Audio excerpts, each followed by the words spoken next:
Полиция Алматы предупреждает об активизации аферистов. Увы, преступность не стоит на месте.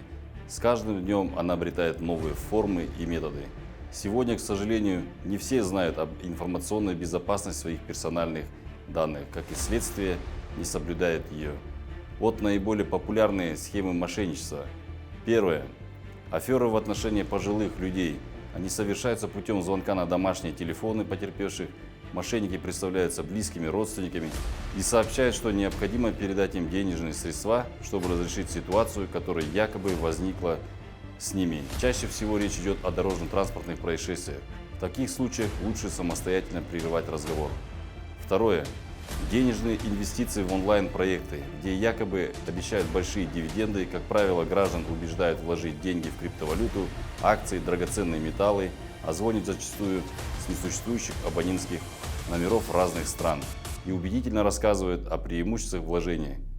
Заблаговременно проверяйте репутацию компании. Третье. Звонок с банка.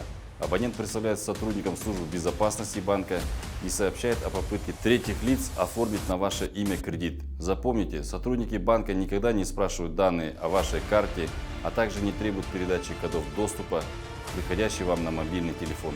В таких случаях вам необходимо прекратить телефонный разговор и самому перезвонить на доверенный номер, который указан на банковской карте либо на сайте банка. Очень важно, не проходите по сомнительным ссылкам, которые вам могут отправлять через различные мессенджеры и социальные сети.